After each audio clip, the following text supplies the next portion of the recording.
Hey there. It's been a while. I'm here in Houston right now and about to set off on, I guess, the home stretch of this motorcycle trip. I'm going to be going back up to, let's see, from here. Today I'm heading out about 5 hours ride to New Orleans, where I'm going to be spending the night and hopefully seeing some nice live music and checking out some of the bars and food out there. Just have one night in New Orleans before I'm heading up to Kentucky. I've got a lot of family up in Kentucky, and they're all kind of congregating for cousins' graduation, so excited to get up there and see them.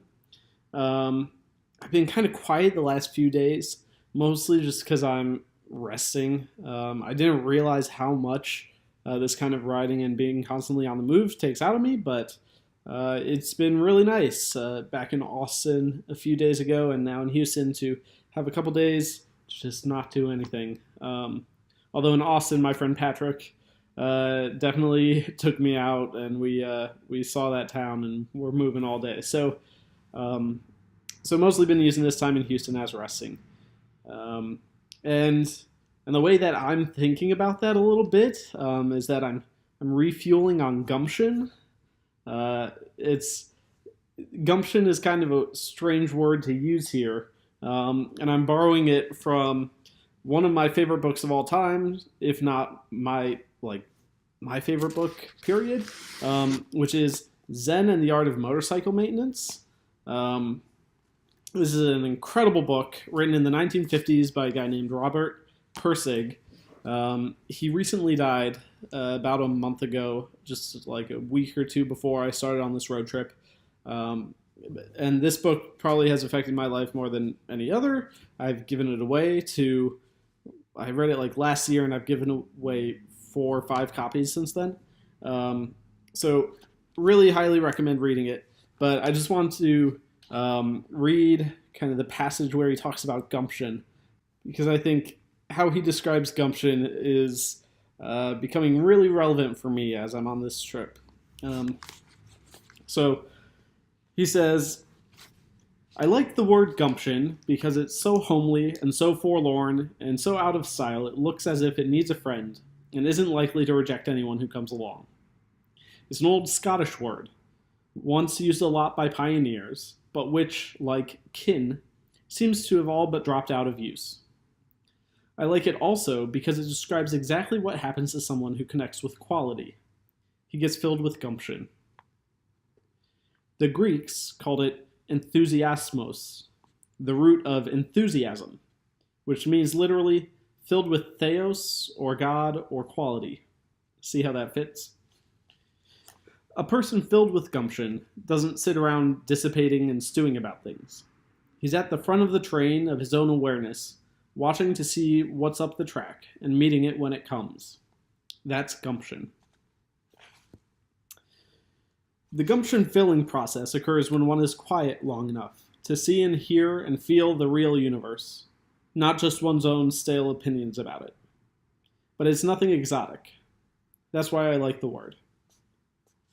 You see it often in people who return from long, quiet fishing trips.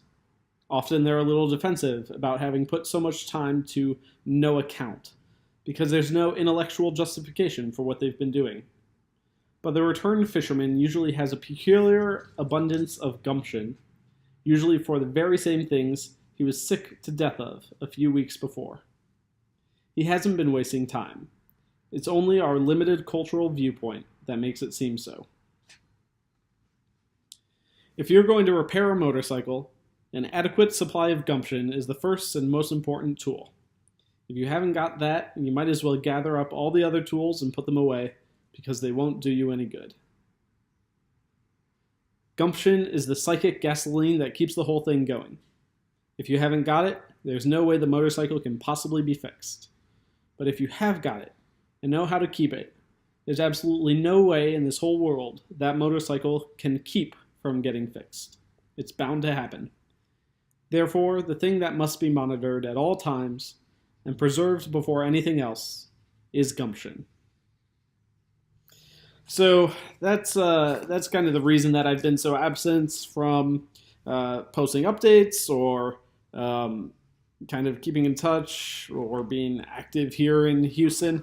It's just kind of that I've run out of gumption for sitting on the back of a motorcycle and constantly seeing new things, and just need to take a few days to rest up and restore that gumption, as it were. So I'm feeling really good now.